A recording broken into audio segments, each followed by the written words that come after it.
Ce journal vous est offert par le FPI, Fonds des promotions de l'industrie, votre partenaire privilégié pour la réussite de vos projets.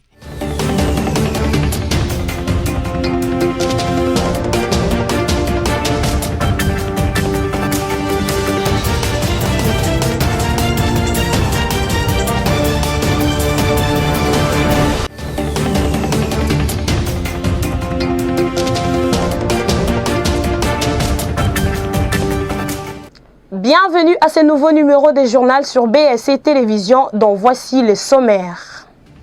Depuis le début de l'épidémie de coronavirus déclarée le 10 mars 2020 en République démocratique du Congo, le cumul fait état de 797 cas confirmés, dont 92 personnes guéries et 35 décès enregistrés.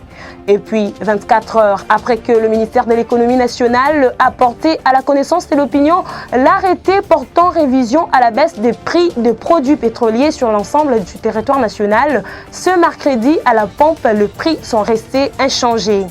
Enfin, ce mercredi 6 mai 2020, le Premier ministre Sylvestre Ilunkamba est allé répondre à une question d'actualité du député Nzekouye sur la gestion de la pandémie du coronavirus à l'Assemblée nationale.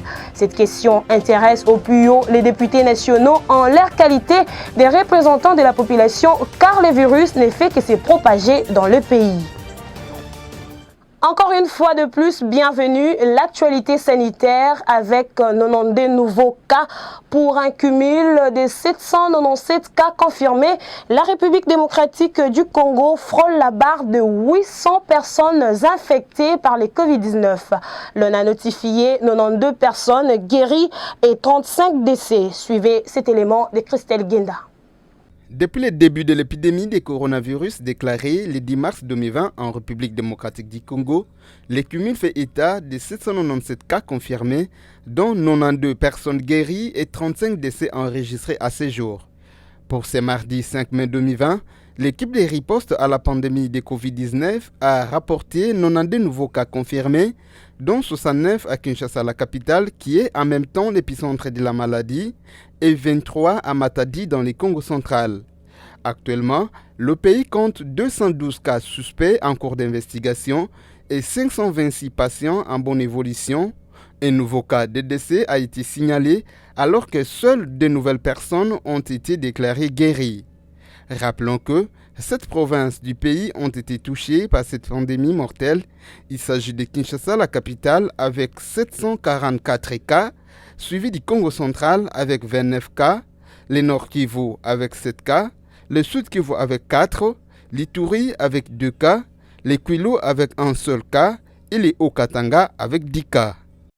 La pandémie à coronavirus, encore elle, le vice-premier ministre, ministre de la Justice, en concertation avec le ministre des Droits humains, va devoir prendre immédiatement des mesures urgentes de désengorgement de maisons carcérales. C'est tel que les 2 ministres ont été instruits lors du 29e Conseil des ministres tenu lundi 4 mai dernier.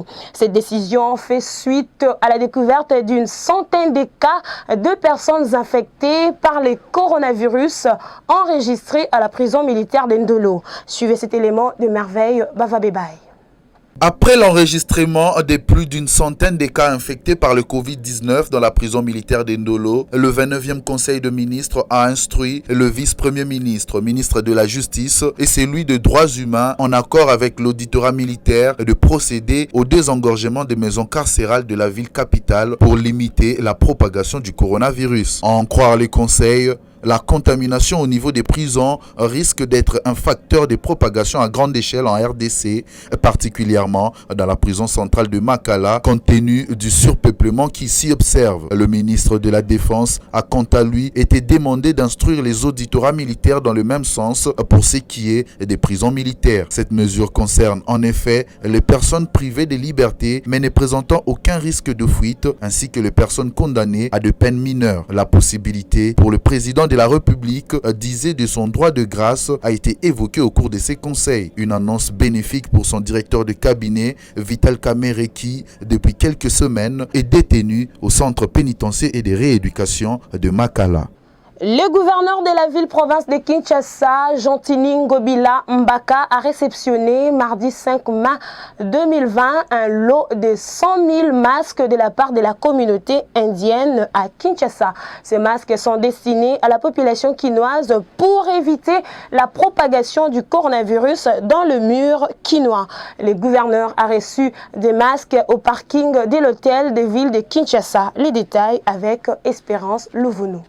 100 000 masques ont été remis au gouvernement provincial de la ville de Kinshasa par la communauté indienne vivant à Kinshasa mardi 5 mai 2020. Ces masques sont destinés à la population quinoise pour la prévention de la propagation du Covid-19. Dans son monde des circonstances, le premier citoyen de la ville s'est dit satisfait par cet acte combien bénéfique. Il a remercié cette communauté pour sa contribution dans la lutte contre cette pandémie. Il a invité la population quinoise à porter des masques en milieu public, un geste barrière pour limiter cette propagation. Ici, il est rappelé que dans le cadre de la lutte contre la pandémie à Covid-19, la ville de Kinshasa a déjà bénéficié de quelques dons, notamment de la part d'Angèle Cosmétiques, avec des savons et solutions hydroalcooliques, et de la fondation HJ qui a remis des boîtes de conserve, du pain, de boissons sucrées pour les éléments de la police commis au contrôle dans les différents checkpoints pour accéder aux sorties de la Gombe. Conformément à l'appel du chef de l'État, Félix Tshisekedi, celui de voir tous les fils et filles de la République démocratique du Congo s'impliquer dans la lutte contre la propagation du Covid-19 dans le pays, les ingénieurs de l'université officielle de Bukavu ont fabriqué des respirateurs artificiels et des lave-mains automatiques qu'ils ont présentés au gouverneur du Sud Kivu, Théo Ngwabidji. Images et commentaires. L'ingéniosité locale est au-dessus de la mêlée dans la province du Sud Kivu. Devant la presse locale, nationale et internationale, l'autorité provinciale a réceptionné un respirateur artificiel conçu par les ingénieurs de l'université officielle de Bukavu. Ces ingénieurs ont pour ambition de produire d'autres respirateurs au profit des hôpitaux pour les nouveau-nés et autres patients en détresse respiratoire, surtout durant cette période où le pays est sévi par la pandémie du Covid-19. Au nom de l'université officielle de Bukavu, le professeur ordinaire Jean Berkmans Mouingwa a d'abord remercié le chef de l'exécutif provincial en exprimant sa gratitude pour avoir accepté de patronner et soutenir cet événement. Il a en même temps dit merci à la présidence de la commission scientifique provinciale de riposte contre la pandémie du Covid-19 qui ravage l'humanité. Enfin, le professeur ordinaire Jean Berkmans Mouingwa a remercié le conseil d'administration de l'université officielle de Bukavu pour son soutien. Théo Ngwabidji Kasi, à son tour gouverneur du Sud Kivu, a dit merci au corps scientifique de l'université officielle de Bukavu, tout en promettant d'appuyer ces initiatives qui répondent localement aux besoins imminents de la population et promet de faire de son mieux pour plaider auprès de partenaires et du gouvernement central afin d'avoir plusieurs respirateurs nécessaires pour combattre le Covid-19 et aider ainsi d'autres patients dans différents hôpitaux de la place. Ce mercredi 6 mai 2020, le Premier ministre Sylvestre Ilunga Ilukamba est allé répondre à une question d'actualité du député Nzekouye sur la gestion de la pandémie du coronavirus à l'Assemblée nationale. Cette question intéresse au plus haut les députés nationaux en leur qualité de représentants de la population car le virus ne fait que se propager dans les pays. Il y avait le Zolo pour les détails. Le Premier ministre Sylvestre Ilunga Ilunkamba, accompagné de son cabinet et de quelques membres du gouvernement, a été auditionné ce mercredi 6 mai 2020 à l'Assemblée nationale sur la gestion de son gouvernement pendant la pandémie du Covid-19 qui sévit dans le pays. Sylvestre Ilunga Ilunkamba a répondu à la question d'actualité lui adressée par les députés nationaux François Nzekouye au sujet du coronavirus dont l'existence en RDC a été déclarée depuis le 10 mars 2020. Le Premier ministre a également répondu sur les conséquences économiques nationales qu'entraîne cette crise. Le chef de l'exécutif national n'a pas donné sa langue au bois. Devant les élus du peuple réduits à un petit nombre suite au respect des mesures d'hygiène et surtout les mesures barrières de distanciation, le numéro 1 des ministres a démontré les efforts entrepris par son gouvernement pour arrêter l'hémorragie. La gestion de la crise, en passant par la prise en charge de malades à la gérance de la crise au niveau des mesures prises par le gouvernement central, le chef du gouvernement a rassuré les députés que la RDC, avec ses faibles moyens, arrivera à contenir la maladie. Il a également appelé les élus du peuple à s'impliquer pour que la population respecte les mesures prises par le chef de l'État, Félix Antoine Tshisekedi Tshilombo. S'en est suivi les questions d'éclaircissement que les députés ont posées au Premier ministre. Ce dernier devrait répondre dans les 48 heures. Sur instruction du gouverneur de la ville-province de Kinshasa, Jean-Tini Ngobila Mbaka, la commune de la Gombe a été dotée ce mardi 5 mai 2020 de nouvelles poubelles publiques. D'après l'hôtel de ville, ces poubelles ont été placées le long du boulevard du 30 juin, notamment à certains endroits stratégiques pour permettre aux passants de jeter des bouteilles vides ou autres déchets. Alice Kabangou pour le détail. Le gouverneur de la ville-province de Kinshasa, Jean-Tini Ngobila Mbaka, a doté la commune de la Gombe de poubelles publiques dans le cadre de l'opération Kinshasa-Bopeto. Ces poubelles ont été placées le long du boulevard du 30 juin pour permettre aux passants d'y jeter des déchets.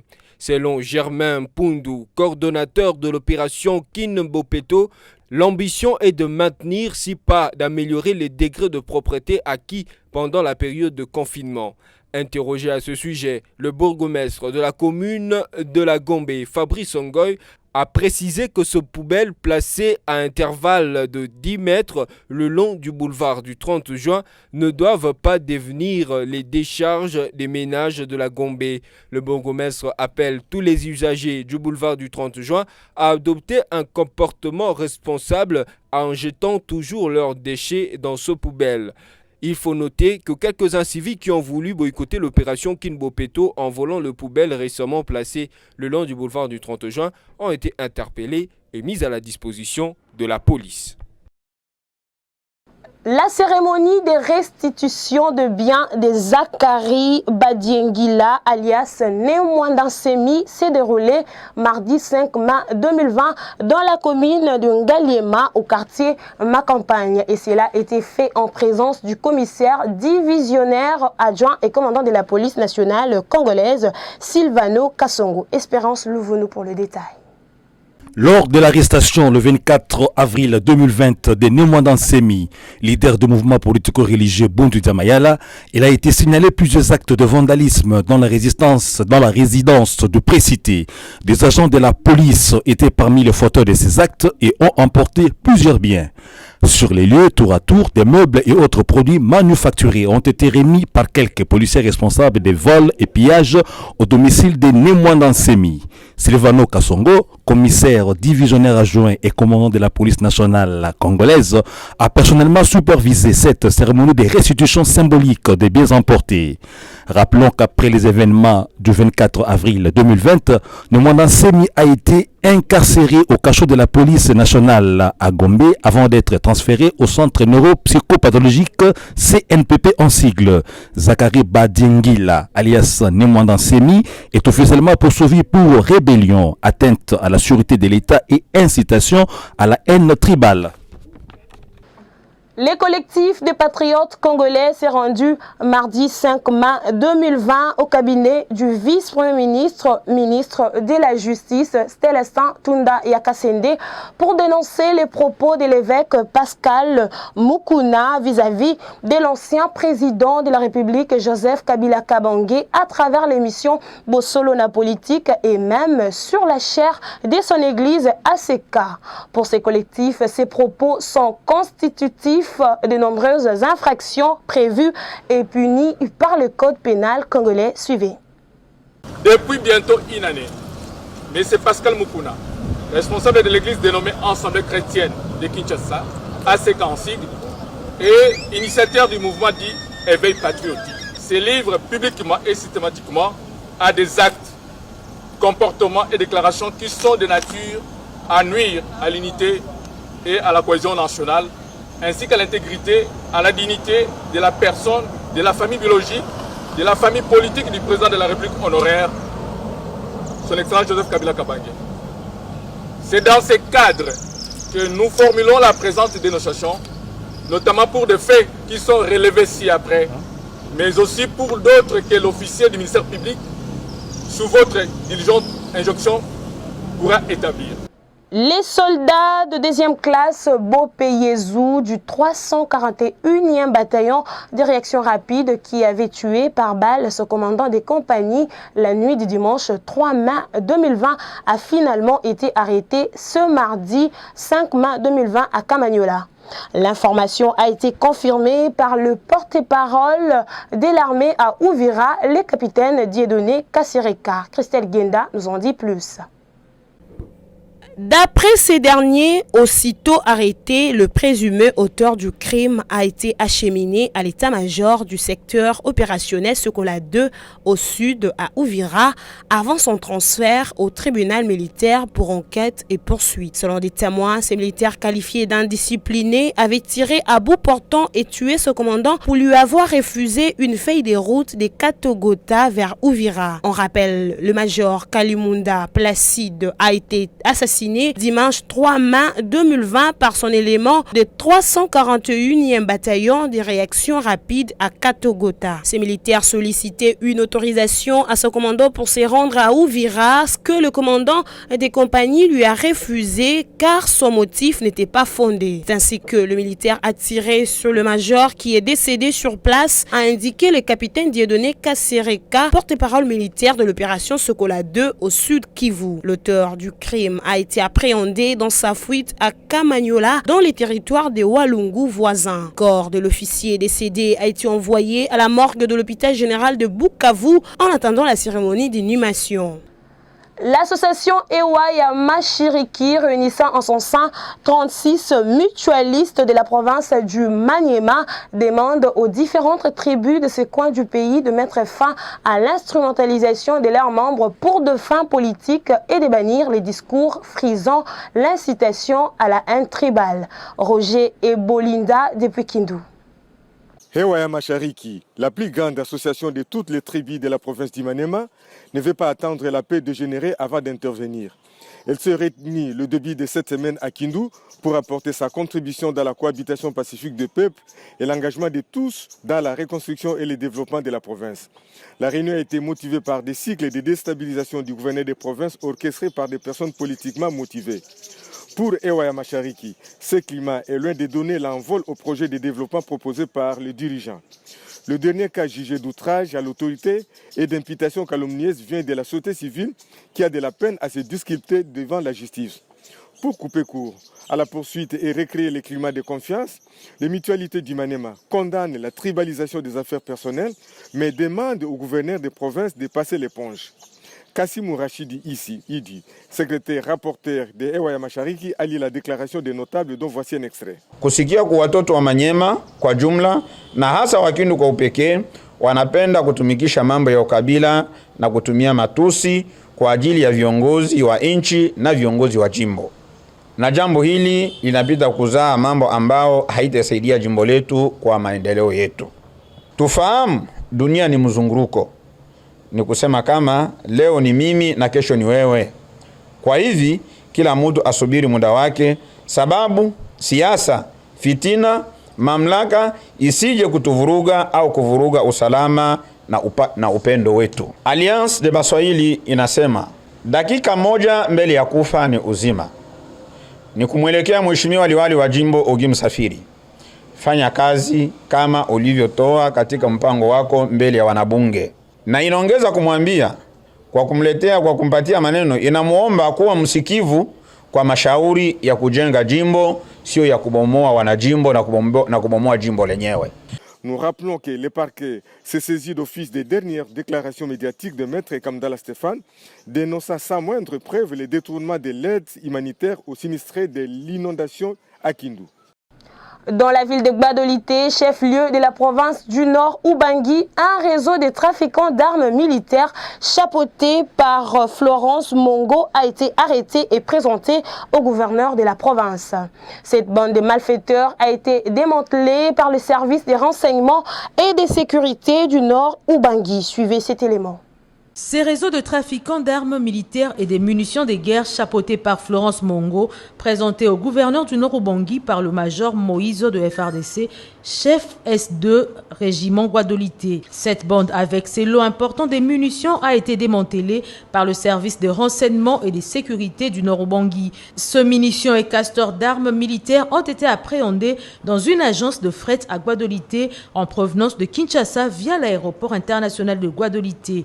Le numéro 1 de cette province a remercié le service de sécurité et de renseignement de son entité pour leur vigilance. Isato Nzege Koloke promet d'approfondir les recherches pour démanteler les complices de Florence Mongo. Et ça a été dépensé à une agence de fret.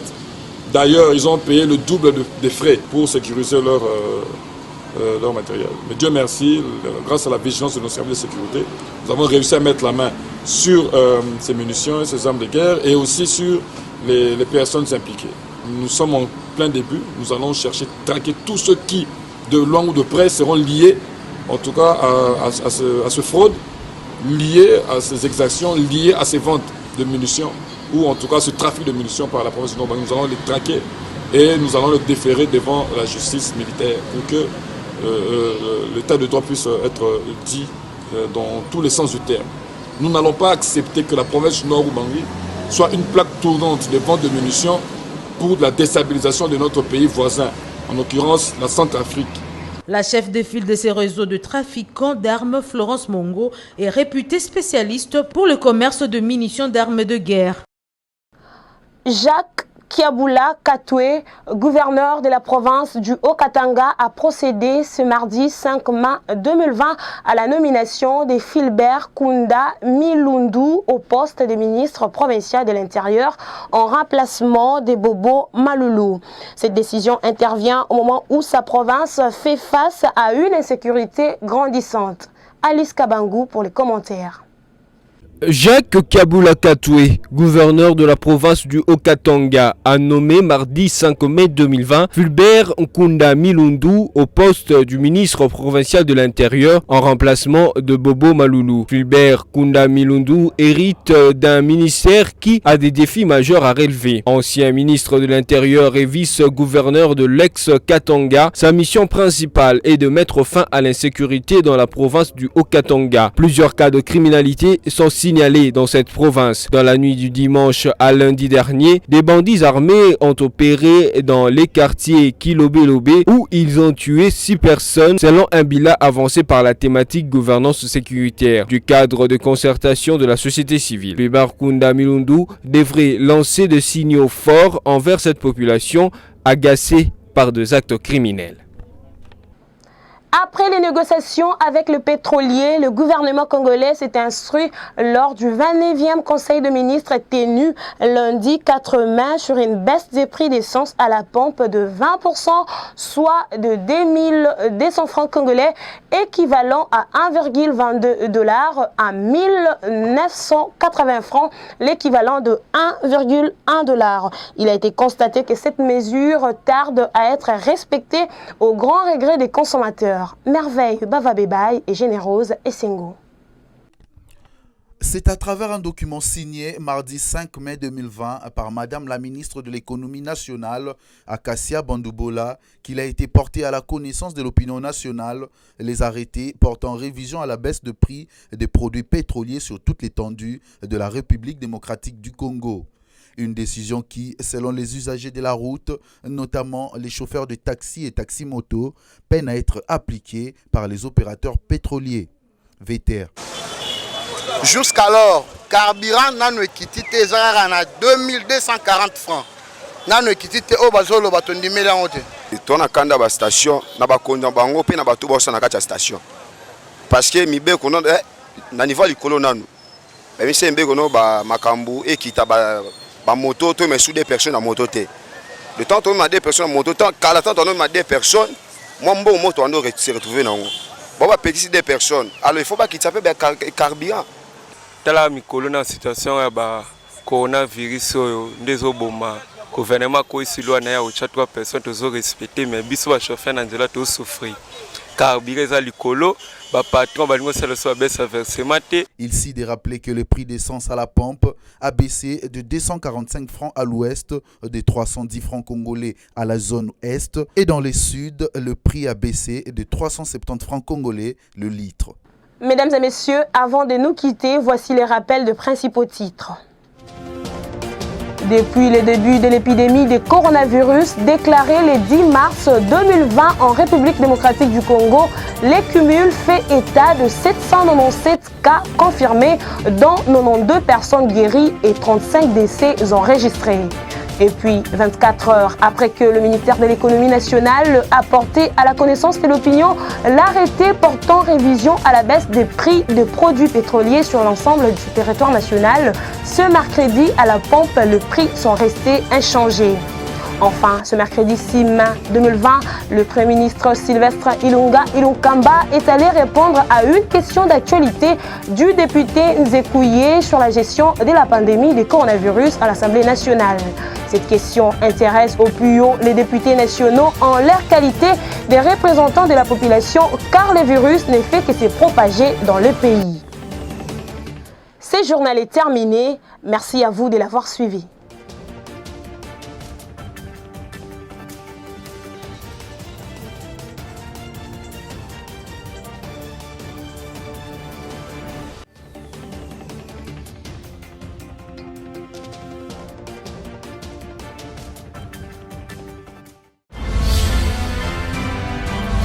Ce journal vous a été offert par le FPI, Fonds des promotions de l'industrie, votre partenaire privilégié pour la réussite de vos projets.